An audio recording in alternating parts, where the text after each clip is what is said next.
welcome to the X22 Report. My name is Dave, and this is episode 346, and today's date is April 21st, 2014, and the title of this episode is The Central Bankers Are Pushing War to Cover Up the Economic Collapse, because the central bankers realize what is happening right now. They have a collapse on their hands.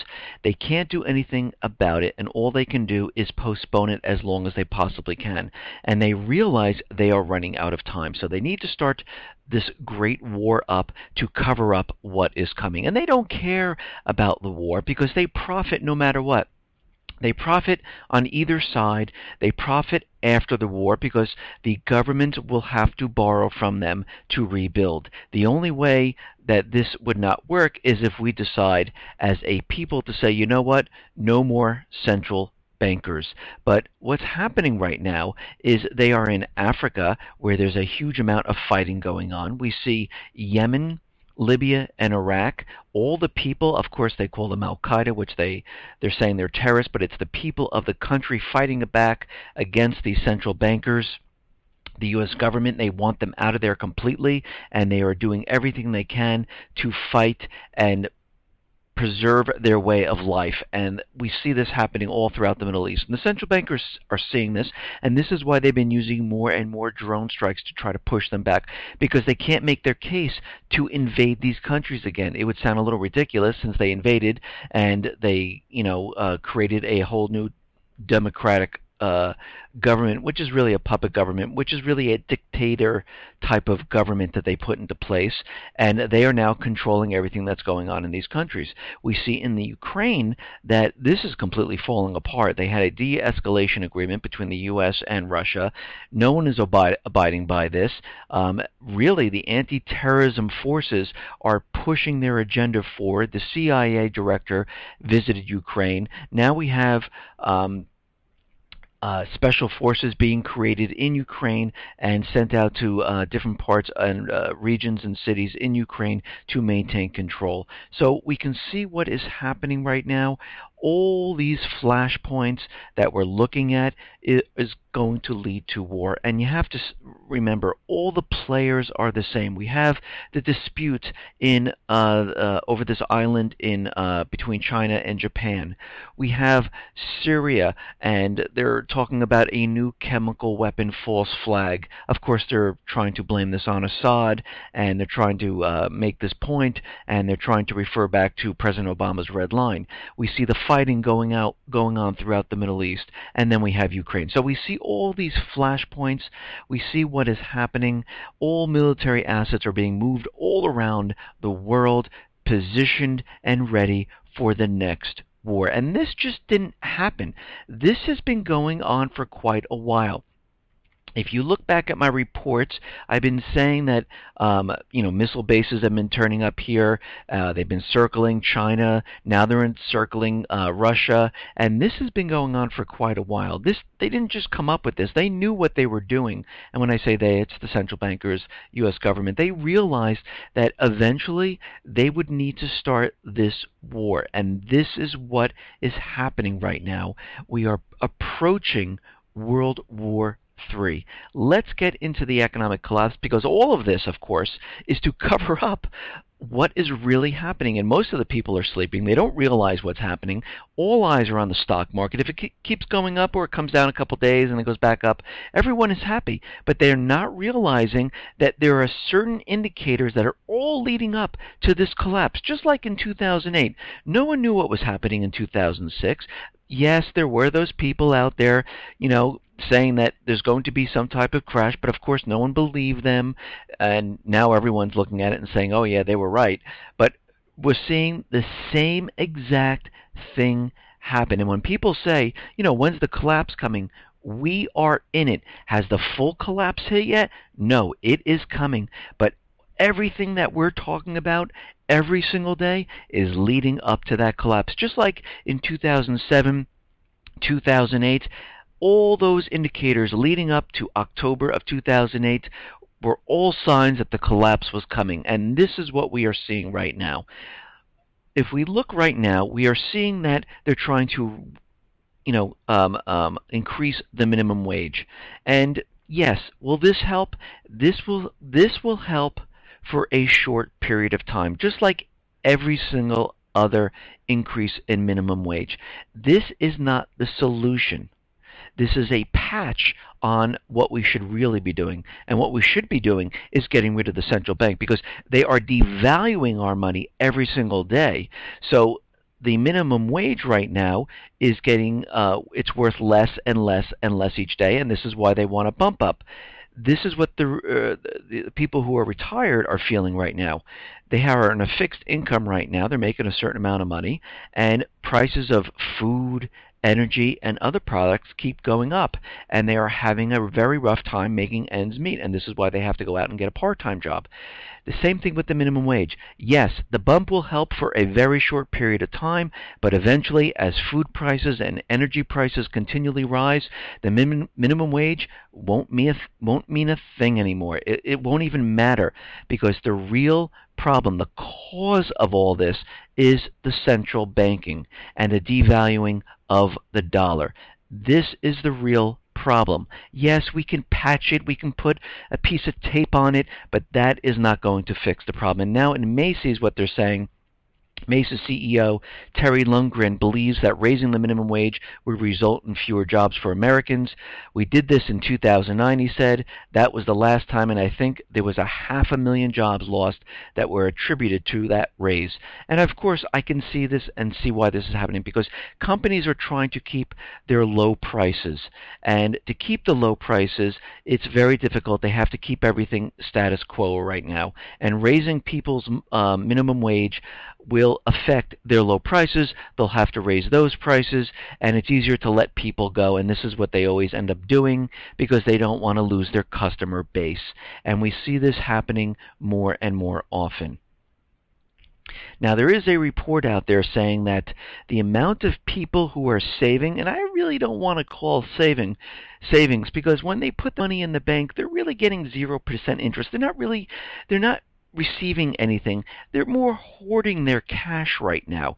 They're not going out and running out and spending their money, because the people of America are very nervous about spending money at this time, because what they're saying is there's a very big difference. There's about 62% who are hoarding or keeping their money, compared to 34% who are there spending. And the reason for this is because everyone's starting to realize just a little bit that there's something wrong with the economy. Things just don't make sense. Why can't I find a job? Why did I have a job that was making a lot more money, now I'm making less money? Why do I have a part-time job when I used to have a full-time job? I'm looking every day. They're telling me there's jobs out there. They're telling me unemployment's coming down. Why don't I get an answer back from my resume? This is what people are starting to realize. This is what they're starting to feel, and they are saying, you know what, we better protect ourselves, and we better be cautious about this, and let's just not spend our money on things that we really don't need. So we're going to keep it in the bank at this time and not spend our money. And this is why you see a lot of retail not doing well. We also see retail not doing well because of people just don't have the income that they did before, and a lot of people are out of work or extremely underemployed right now. Now, I've talked quite a bit about retail stores closing, how bad the sales are, but let's take a look at this. The retail store closures soared in 2014. It is at the highest pace since the Lehman collapse. This year has been the worst year for conventional discretionary spending since the start of the great financial crisis.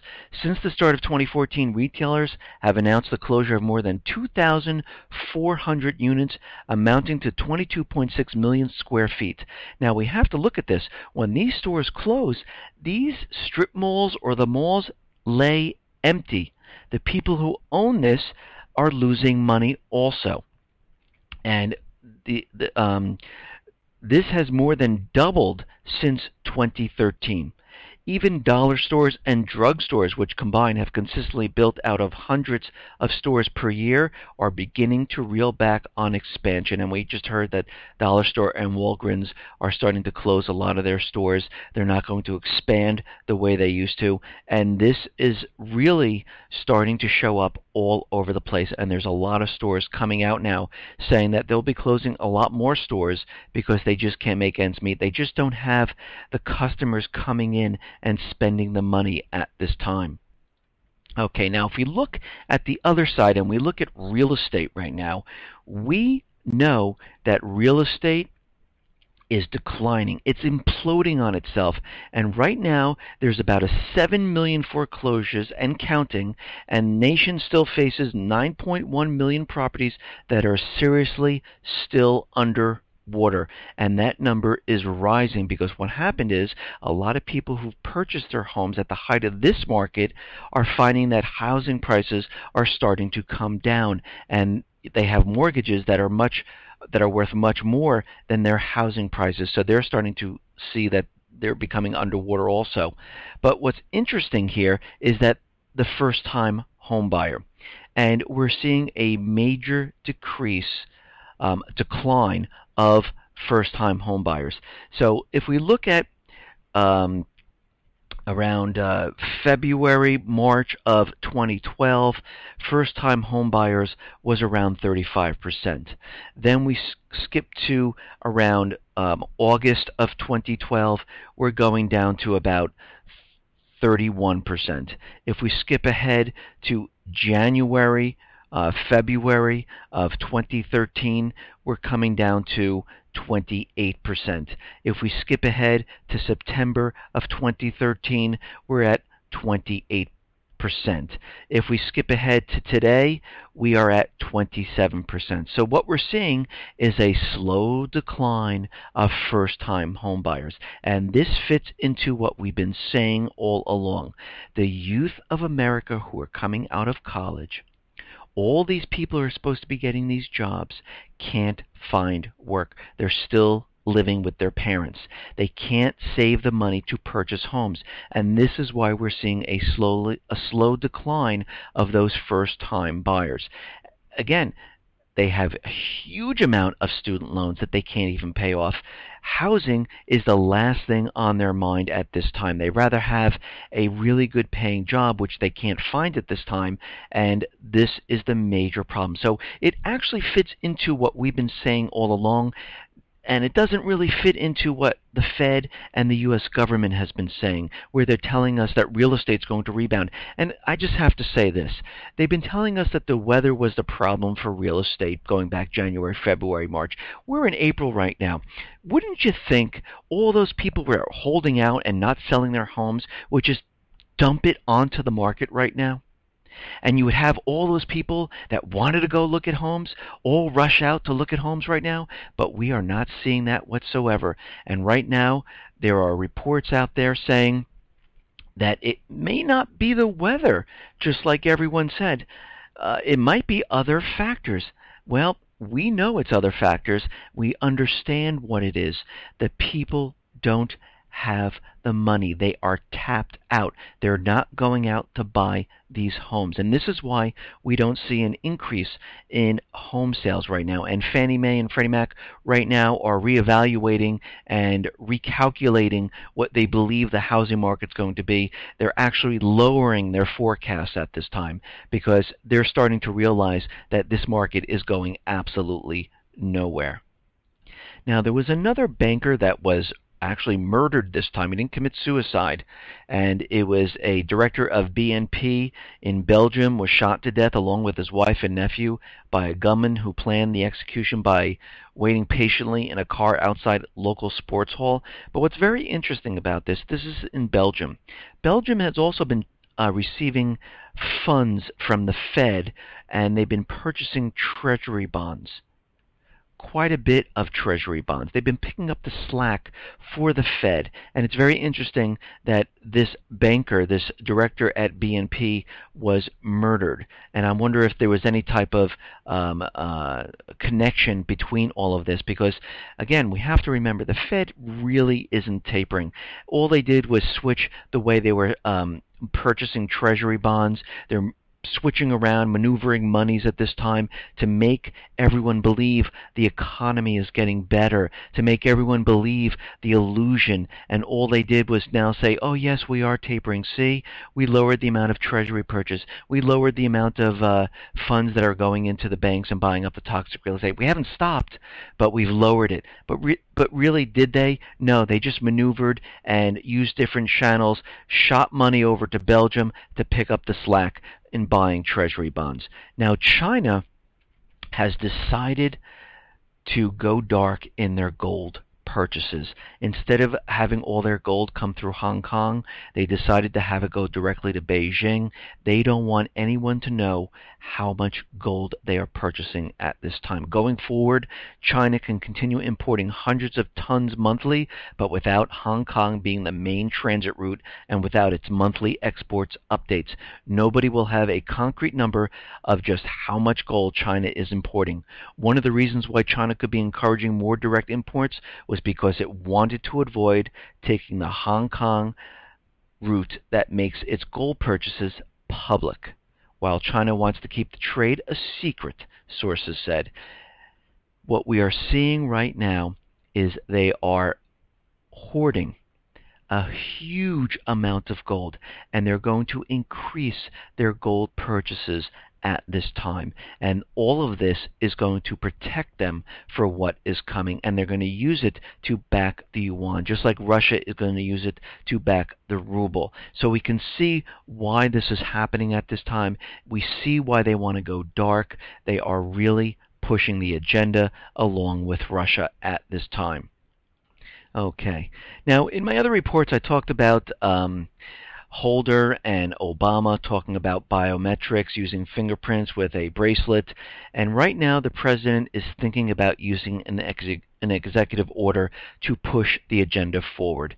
And yet we have to remember, when he went back to his State of the Union address, he said he has a pen and he's not afraid to use it, and we've been seeing this quite often now, that he's been just creating these executive orders, and he really has no problem creating executive orders that have to do with gun control, because we know why they want this to go forward. They're already receiving the funds for this.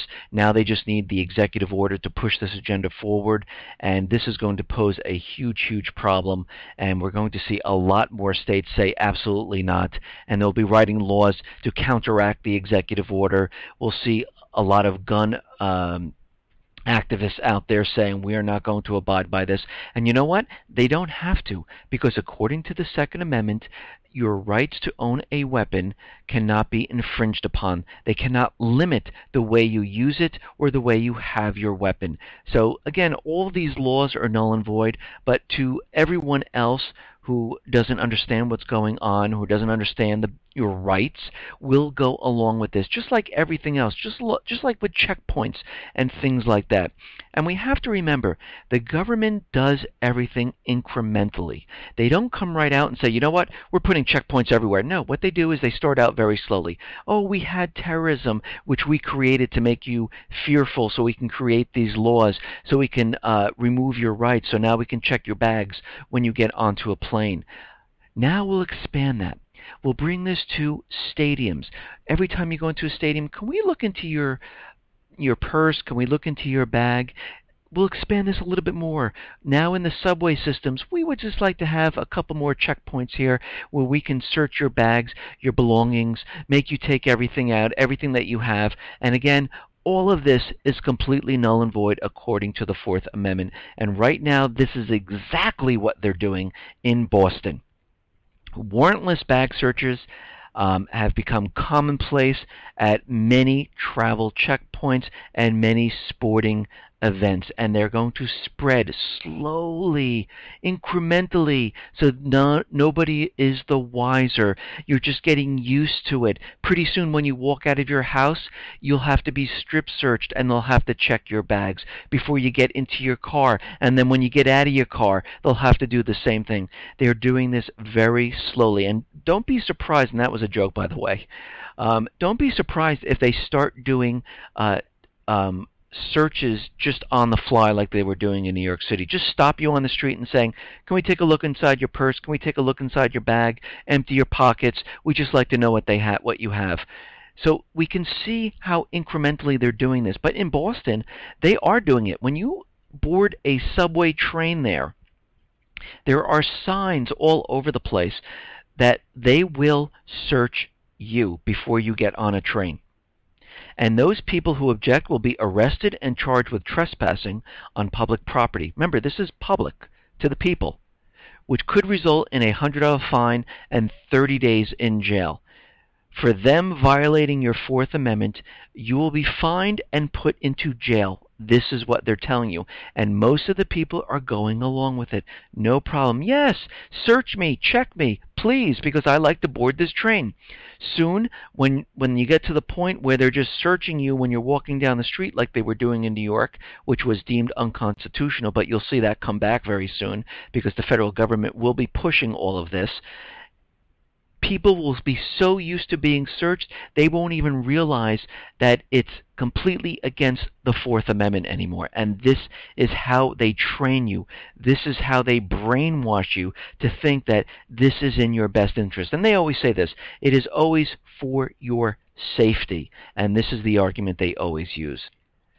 Okay, now we understand what is happening across the ocean in Ukraine with Russia, with the United States, and Russia right now is going to write off 90% of North Korea's debt. Russia's deputy finance minister told Russian media that the money could be used to fund mutual projects in North Korea, including a proposed gas pipeline and a railway system to South Korea. So again, they're wiping out their debt. They want to do business with North Korea. They want to bring in more pipelines. They want to bring in a railway system. And again, this is why the central bankers are always out there demonizing a certain country at a certain time period. Every time there is some type of deal like this going on that's going to eventually bypass the dollar, they always bring up some type of, oh, they are a threat to our security, they are a threat, they're building nuclear weapons, they are a threat, and they continually do this. And we can see what is happening right now. Russia is pushing their agenda because what the United States is doing. The central bankers of the United States are now pushing their way through Ukraine. They've been putting sanctions on Russia. Russia has turned to their own payment system to bypass the dollar. They are now selling their oil using the ruble. They're making deals with China, India, North Korea, Iran, Brazil, Syria, and they're spreading across the globe right now, making deals completely bypassing the dollar at this time. Now, in Ukraine, we understand that Crimea had a referendum and they separated themselves from Ukraine and they joined Russia's side. And right now, Russia has hauled back to Ukraine 13 out of the 70 warships and support vessels of the country's navy that were stationed in Crimea. The Ukrainian ships are being withdrawn from Crimea under agreement between Russian and Ukrainian militaries. Russia's tugboats haul them to a neutral water area where they are transferred to Ukrainian command. Some 60 ships of the Ukrainian Navy still remain in Crimea, and they're slowly bringing them back and giving them off to Ukraine at this time. Now, Ukraine, they set up an anti-terrorism force, and they're also set up a private elite force that is going to maintain control across Ukraine. And of course, this is most likely Blackwater and other paid mercenary troops that are entering the country with weapons and funds from the United States, CIA, and of course, it is all being done through another country, so it's not traced back to them. And this is normally how it's done. And right now, Ukraine calls for U.S. military support. Ukrainian Prime Minister says his country needs to be militarily and economically supported from the United States in its standoff with Russia. So, we can see that this de-escalation is not working out, and it doesn't seem like it's really de-escalating. It actually seems like it is escalating at this point in time. Now, Vice President Biden is going to visit Kiev, and he's arrived in Ukraine, the capital of Kiev, in order to hold talks with Ukrainian's acting president. Biden expected to pledge technical aid during Kiev visit. Meanwhile, a curfew has been announced in the eastern Ukrainian city of Slaviansk after a group of unknown gunmen on Sunday launched a deadly attack on a checkpoint near the city. Now, of course, we had the CIA director, we had the FBI in Ukraine, and now we have the vice president. This is all being done to plan out the next strike, and it's going to be pretty big, most likely. They are getting everything in place. They're doing this where no one realizes what's going on. It's almost like a duplicate of Iraq. It's a duplicate of Syria. It's a duplicate of Yemen. They always do this. It's the same playbook. They are bringing in paid mercenaries, Blackwater, other mercenaries, through back channels, supporting them with funds, weapons, and they're going to be dispersed inside the country to keep control. And every time they do this, most of the time it turns into some type of civil war, because, again, if people fight back, they don't stand there and say, you know what, go ahead, take over our country, we're not going to fight back. These people don't want to be a part of Ukraine at this time, so they are fighting back any way they know how. Now, self-defense forces in Slaviansk said they captured 20 Kiev spies, and they're being detained right now. And Russia is out there saying, this is getting absolutely ridiculous. You're having spies running around. You haven't backed off with the anti-terrorism forces, the tanks, the troops, the helicopters, all still here. And, Russia is out there. Sergei Lavrov is out there saying that, that this is completely violating the Geneva Agreement that we agreed upon. And John Kerry is out there saying this whole entire deal is completely worthless.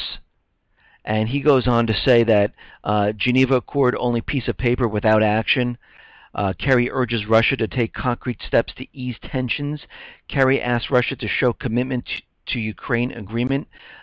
Ukraine forces said military operations in the East Ukraine will continue. So we have Kiev continually pushing anti-terrorism because their forces are going forward, and they're getting the instruction from CIA, United States government that, no, we need to push this forward. Don't hold up on this. We'll just use this de-escalation as a complete distraction of what is really going on right now. And we can see that all of this is being done to try to start and to provoke Russia into doing something. And they are continually trying and pushing their agenda forward. Now, during this time, John Kerry and Sergei Lavrov had a phone call, and they talked about the de-escalation agreement. And, of course, Lavrov was saying that John Kerry needs to put pressure on the Ukrainian government to prevent bloodshed in southeastern Ukraine, the situation in southeastern Ukraine where extremist militants are continuing their provocations. So, again, they are not letting up. They are pushing their agenda. The central bankers, the U.S. government, they do not want peace. They know only one thing. They want Ukraine. They want Crimea. They want all the southeastern regions. They want the entire country. They will not be satisfied if southeastern Ukraine has a referendum and they vote to secede from Ukraine the way Crimea did. They will not let this happen. They rather start a civil war, which will then lead into a war. They are going to continue to do this. They are not going to let up at this time. Now, Russia and Belarus are going to conduct joint aircraft and air defense exercises. More than 150 representatives of the Russian Air Force and their colleagues from Belarus will meet this week to discuss joint exercises and test the integration of the country's air forces and air defense systems.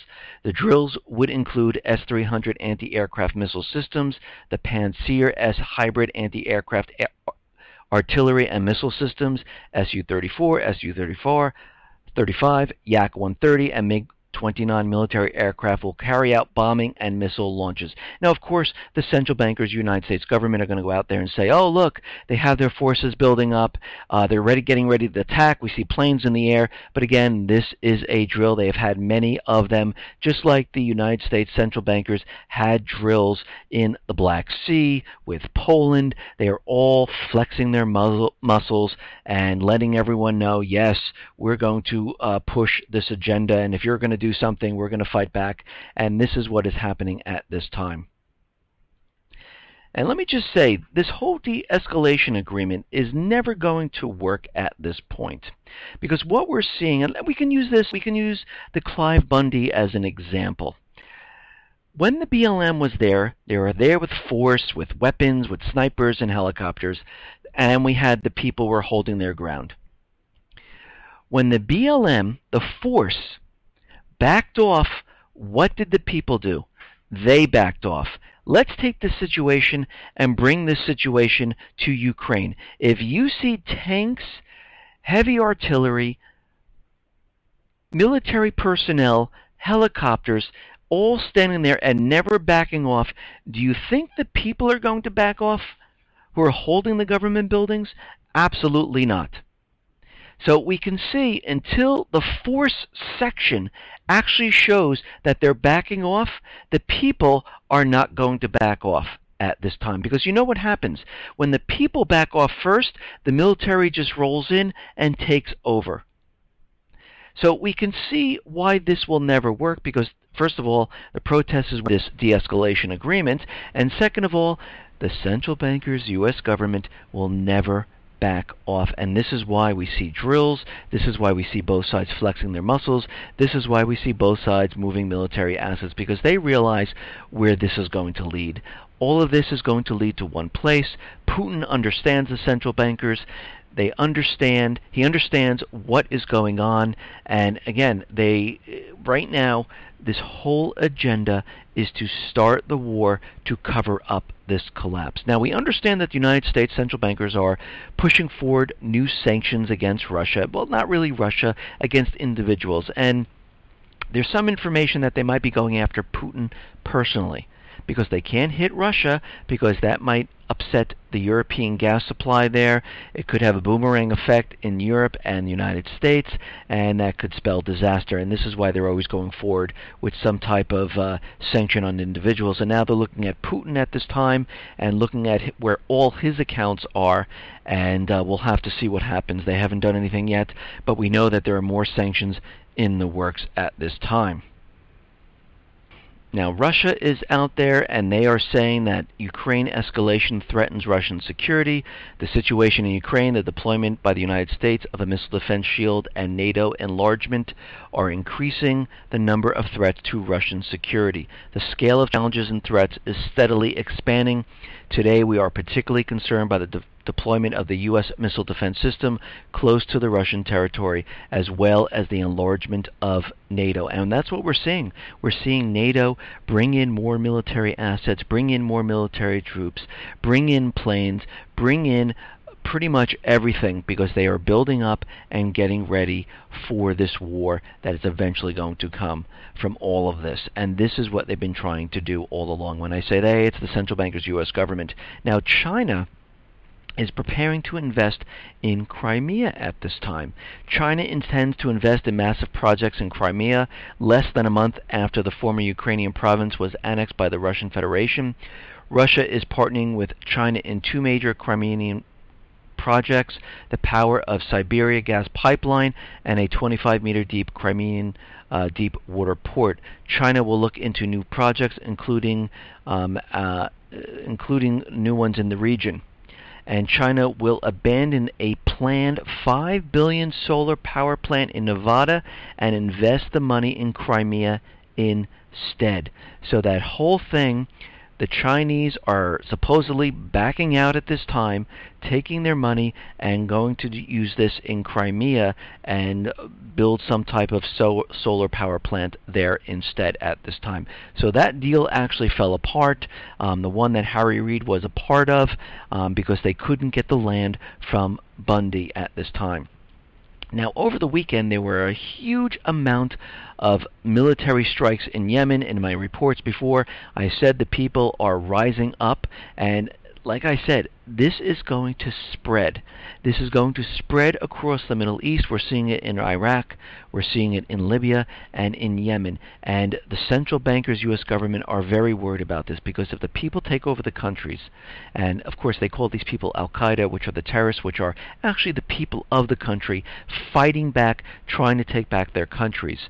And if this does spread and they actually go ahead and take over the countries, they will not use the U.S. dollar anymore to sell the natural resources. Most likely they'll kick out the private Western Central Bank of these countries. And what will happen is many of the nations will no longer need to keep these dollars in reserves, so those dollars will flood back to the United States and they will enter into circulation, which will devalue the dollar, which means things will become more expensive. We already see, if we look back from 2000 to now, countries' central banks holding U.S. dollars drop from 55% to 33%, and then from this point to the end of this year, they are predicting that it's going to drop between 20 and 25% or more, depending on what happens. So we can see what is happening. But over the weekend, the United States central bankers used drone strikes to hit civilians. They call them Al-Qaeda. There might have been other civilians mixed in there, they said, but they're all civilians fighting back and trying to push out the takeover of their countries right now. And meanwhile, while this was happening, the Obama administration is providing weapons to Syria at this time and giving support to the same Al-Qaeda group that they're fighting against in Yemen.